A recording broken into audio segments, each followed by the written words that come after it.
할렐루야. 오늘도 우리와 함께 하신 주님을 찬양합니다. 우리의 삶 가운데 늘 간섭하시고 역사하여 주시는 그 주님의 도우심의 손길을 날마다 맛보며 고백하는 저와 여러분 되시기 바랍니다. 레위기 8장은 제사장 위임식에 관한 내용입니다. 죄인인 인간이 하나님 앞에 나아가기 위해서는 죄 씻음의 과정이 필요합니다. 죄를 씻지 않고는 거룩하신 하나님 앞에 설 수 없다는 것입니다. 하나님이 그것을 위해서 제사장을 따로 세우셨습니다. 다시 말하면 제사장은 하나님과 인간 사이에 중보자의 역할을 감당하는 사람입니다. 그래서 구약의 제사장은 신약에서 예수 그리스도를 예표한다고 할 수 있습니다. 지금은 제사장이라는 직분이 없지만 베드로는 모든 성도가 하나님 앞에서 왕 같은 제사장이다 이렇게 선언했습니다. 그러므로 우리는 오늘 이 본문 말씀을 통해서 이 세상 앞에 거룩한 제사장으로 세움받은 성도로서 우리가 그 사명을 어떻게 감당해야 할지를 배울 수 있습니다. 저는 목사로서 이 말씀이 바로 저에게 주시는 말씀으로 봤습니다. 여러분도 여러분대로 하나님이 부르신 거룩한 성도이자 왕 같은 제사장으로서 자신에게 주시는 말씀으로 받아들일 수 있기를 주님의 이름으로 축원합니다. 첫 번째, 제사장은 하나님의 뜻으로 세워진 사역자입니다. 하나님은 아론과 그의 아들들의 제사장 위임식을 통해서 준비하면서 온 회중을 다 이 회막문 앞에 모이게 했습니다. 그것은 이 제사장의 직분을 감당하는 것이 하나님의 뜻에 의한 것임을 모두에게 인식시키고 공식적으로 선포하고 이스라엘 전체 회중이 그것을 인정하고 그 앞에 순종하도록 하기 위함이었습니다. 제사장의 역할은 백성들을 대신해서 하나님 앞에 제사를 드리고 그 백성들을 축복하고 백성들을 하나님의 말씀으로 가르치는 것입니다. 이 모든 것이 이 백성들과 간접적으로 밀접한 관계를 맺고 있고 그 속에서 이루어집니다. 그러므로 모든 백성들이 이 제사장 위임식에서 증인이 되어서 하나님이 아론과 그의 아들들을 제사장으로 세우셨다라는 것을 인정하고 그의 지도력을 따르겠다라고 결심해야 합니다. 이러한 하나님의 뜻을 부정하고 아론과 그 아들들의 그 제사장 직분에 도전한다면 그것은 결국 하나님의 권위에 도전하는 것이고 거룩한 공동체를 와해시키는 악행입니다. 절대로 그런 일이 일어나지 말라고 하나님이 공식적으로 제사장 위임식을 통해서 그 사실을 공포하고 있는 것입니다. 그런데 실제로 이 제사장 직분에 도전하는 반역이 있었습니다. 민수기 16장을 보면 레위의 증손 고핫의 손자인 고라가 루벤 자손 엘리압의 아들 다단과 아비람과 벨렛의 아들 온과 함께 당을 짓고 이름 있는 지휘관 250명을 포섭해서 그들과 함께 모세와 아론에게 대항하여 반역을 일으킵니다. 그들이 말한 것은 이런 겁니다. 민수기 16장 3절을 보면 그들이 모여서 모세와 아론을 거슬러 그들에게 이르되 너희가 분수에 지나도다 회중이 다 각각 거룩하고 여호와께서도 그들 중에 계시거늘 너희가 어찌하여 여호와의 총회 위에 스스로 높이느냐? 무슨 말입니까? 한마디로 말하면 모세와 아론의 대표성을 인정하지 못하겠다는 것입니다. 모세와 아론이 무슨 자격이 있어서 백성들의 지도자가 됐느냐? 백성들 위에 군림하려고 하느냐? 정말 하나님이 임명하신 것이 맞느냐? 우리도 할 수 있다라는 거죠. 사실 이것은 모세와 아론을 대적하는 것이 아니라 모세와 아론을 세우신 하나님을 대적하는 것이었습니다.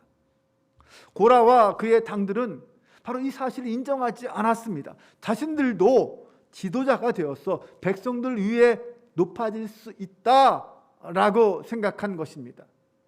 자신들도 제사장이 될 수 있다라고 생각한 것입니다. 교만해져서 그 자리에 욕심이 생긴 거예요. 그러자 모세는 고라를 비롯하여서 반역에 가담했던 이 레위 지파 사람들에게 모으고 그들에게 이렇게 말했습니다. 하나님이 너희를 구별해서, 레위 지파 사람들이니까 따로 그들을 구별해서 장막에 봉사하게 하고 백성들을 대신하여 섬기게 하신 것이 결코 작은 일이 아닌데 너희가 그 사실에 감사하지는 못하고 오히려 왜 제사장의 직분을 탐하냐, 여호와를 거스르느냐라고 책망합니다.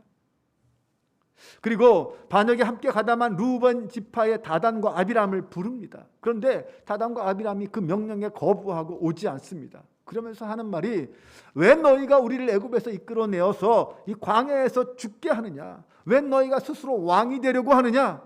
왜 우리를 빨리 가나안 땅으로 인도하지 않느냐? 왜 가나안 땅의 밭과 포도원을 빨리 주지 않느냐? 이렇게 원망을 쏟아냅니다. 그러자 모세는 고라와 그 모든 무리들에게 여호와께서 과연 누구를 택하셨는지 한번 확인해 보자, 이렇게 제안을 합니다. 다음 날 아침에 고라와 그 무리들과 그리고 아론의 향로를 모두 가져다가 여호와 앞에 놓고 그 향로에 불을 담고 그 위에 향을 두면 하나님께서 택하신 자를 거룩하게 하실 것이다 라고 말합니다. 그때 가져온 향로가 250개였습니다. 다음 날이 되자 고라와 그의 당들이 향로를 가져오고 아론도 자기의 향로를 가지고 왔습니다. 그리고 거기에 향을 피우고 그 향을 그 위에 얹고 회막문 앞에 섰습니다. 그때 여호와의 영광이 온 이스라엘 회중 위에 나타났습니다. 근데 하나님께서 그 순간 모세와 아론을 제외한 모든 이스라엘 백성들을 다 죽이려고 하셨습니다. 심판하려고 하셨어요. 하나님이 진노하신 거죠. 그래서 모세가 깜짝 놀라서, 하나님, 한 사람이 범죄했는데 왜 이스라엘 전체를 죽이려고 하십니까? 참으십시오. 모세가 그렇게 기도하고 간구하고 하나님의 은혜를 구합니다. 그러자 하나님께서는 결국 회중들에게 고라와 다단과 아비람의 장막에서 다 떠나라, 사방으로 물러서라 라고 말씀합니다. 그러자 온 회중이 그 세 사람의 장막에서 물러나고 그 세 사람의 장막 앞에는 그 세 사람과 그의 가문 집안 사람들과 그의 모든 재산, 짐승들과 모든 재물들이 다 그 앞에 있었습니다. 그러다 그 순간 하나님께서 땅을 갈라지게 하셔서 이 고라와 그 아비람과 다단에 속한 모든 가족들과 그의 모든 재산을 한꺼번에 삼켜버리게 하십니다. 산채로 그들이 다 수월에 빠져 죽게 만드신 것입니다. 뿐만 아니라 향로를 가지고 분향하던 250명도 여호와의 불이 나와서 그들을 다 불살라 버리십니다. 이 사건을 통해서 하나님은 모세와 아론이 자기들의 임의대로고 지도자가 되고 제사장이 된 것이 아니라 하나님이 보내시고 하나님이 세우신 사람이라는 사실을 모든 백성들 앞에서 분명하게 알게 해 주셨습니다. 고라와 다단과 아비람은 바로 이 하나님을 멸시한 죄를 범했기 때문에 모두 산채로 수월에 빠지게 된 것입니다. 모세는 불에 탄 자들이 들었던 그 250개의 향로를 다 녹여서 쳐서 그것으로 제단을 쌓게 했습니다. 그래서 이스라엘 백성들로 기념물을 삼게 만들었습니다. 아론의 자손이 아닌 다른 사람이 여호와 앞에 분향하러 나올 수 없다라는 것을 상징적으로 보여주신 거죠.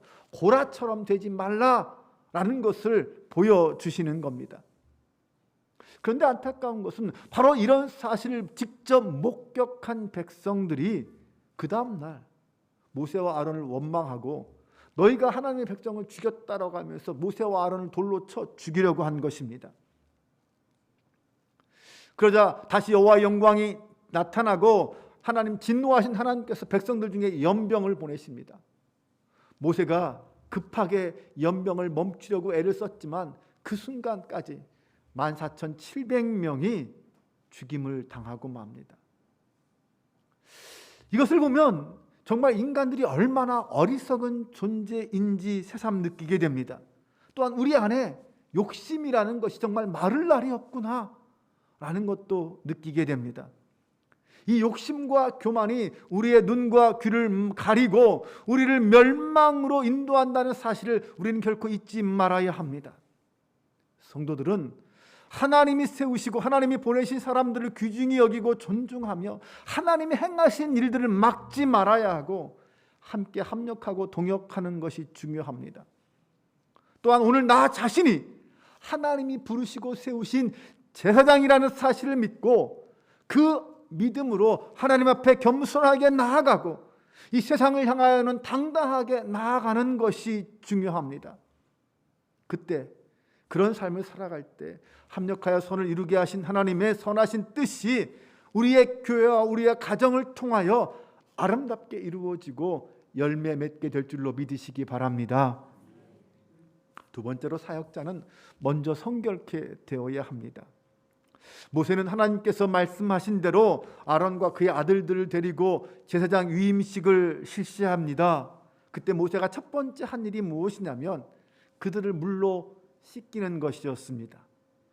이것은 거룩한 제사장의 직무를 수행하기 위해서는 먼저 깨끗하게 씻음 받아야 된다. 죄로부터 깨끗함을 입어야 된다는 것을 나타내는 것입니다. 이런 의식을 통해서 사람이 하나님의 거룩한 사역을 감당하기 전에는 먼저 하나님 앞에서 정결함을 입어야 한다는 것을 깨달을 수 있습니다. 자신은 죄악 가운데 거하면서 하나님의 거룩한 일을 수행한다면 그것은 그 자체가 모순이기 때문입니다. 예수님도 우리에게 제물을 드리기 전에 먼저 거리끼는 문제가 있다면 그 문제부터 깨끗하게 해결하고 와서 제물을 드리라라고 말씀하셨습니다. 또한 예수님께서 본인은 죄 없으신 분임에도 불구하고 공생애를 시작하시기 전에 세례 요한에게 가서 세례를 받으셨습니다. 그때 예수님이 하신 말씀이 모든 의를 이루는 것이 합당하다라고 하신 거예요. 예수님이 먼저 본을 보여주신 것입니다. 하나님이 주신 사명을 감당하기 전에 먼저 깨끗함을 입어야 한다는 본을 보여주신 것입니다. 그러므로 모든 사역자는 먼저 영과 육의 더러운 것으로부터 자신을 깨끗하게 하는 온전한 회개를 먼저 이루어야 합니다. 그런데 여기서 우리가 반드시 기억해야 할 중요한 한 가지 사실이 있습니다. 이 정결의식을 가만히 살펴보면 아론과 그의 아들들은 스스로 자신을 깨끗하게 씻을 수 없었다는 것입니다. 자신의 손으로 자신의 몸을 깨끗하게 씻는 것이 아니었습니다. 모세가 그들을 씻어주었습니다.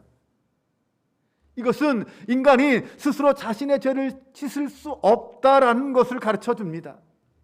인간은 스스로 자신의 힘과 노력으로는 결코 자신의 죄의 문제를 해결할 수 없습니다. 오직 우리의 영원한 대제사장이신 예수 그리스도께서 씻어주셔야만 그분의 십자가의 보혈로만 깨끗해질 수 있습니다. 예수님의 십자가의 보혈을 의지하는 자만이 예수님으로부터 씻음을 받고 깨끗하여질 수 있습니다. 여러분 기억하시기 바랍니다. 우리는 하나님의 일을 감당하기 위해서는 날마다 정결함을 입어야 합니다. 그리고 그 정결함은 나의 힘과 나의 노력이 아니라 오직 예수 그리스도를 통해서만 입을 수 있습니다. 날마다 겸손하게 주님 앞에 나아가 회개하며 하나님의 은혜를 입고 주신 사명에 헌신할 수 있는 저와 여러분 되시기를 바랍니다. 설교를 준비하면서 제가 글 하나 읽었는데 그것이 나름 저에게는 충격이었습니다. 윤한선 목사님이 쓰신 목자를 고르는 법이라는 책에 있는 글입니다. 이런 거예요.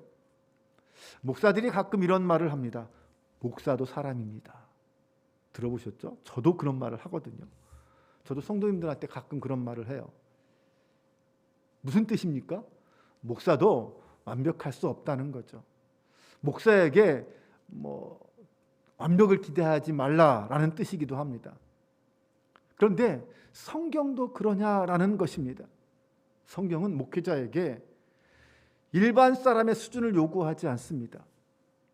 예수님께서 베드로에게 마지막 사명을 주실 때 내 양을 치라, 내 양을 먹이라, 내 양을 치라라는 말씀을 3번씩이나 하십니다. 그것은 그 일이 그만큼 중요하다는 뜻입니다. 예수님은 베드로가 예수님의 마음으로 예수님과 같은 수준으로 양을 치기를 기대하셨다는 것입니다. 그래서 베드로는 그 예수님의 요구를 알고 예수님의 마음을 알고 정말 그렇게 최선을 다하여 자신의 인생을 하나님께 드리고 양들을 쳤습니다. 목사는 바로 그런 부담감을 가지고 그 사명을 감당해야 하는 사람입니다. 그만큼 구별되어야 한다는 것이죠. 그런 부담감을 가지고 목사가 된 것입니다. 그러므로 목사도 사람입니다 라는 말 대신에 목사이기 때문에 이렇게 삽니다 라고 말할 수 있어야 한다는 것입니다. 목사이기 때문에 욕하지 말아야 하고, 목사이기 때문에 자신에게 돌 던지는 사람을 품을 수 있어야 하고, 목사이기 때문에 성도를 가족처럼 돌보아야 합니다. 목사이기 때문에 돈으로부터 유혹을 받지 말아야 하고, 목사이기 때문에 교만하지 말아야 하고, 목사이기 때문에 남들보다 자기의 가정을 더 잘 지키고 사모와 아이들을 학대하지 말아야 합니다. 목사이기 때문에 남을 위해 목숨도 내어놓을 수 있어야 합니다. 목사도 인간이지만 목사는 인간이기 이전에 먼저 하나님이 세우신 목사여야 한다는 것입니다. 부름받은 소명을 가진 사람이어야 한다는 것이죠.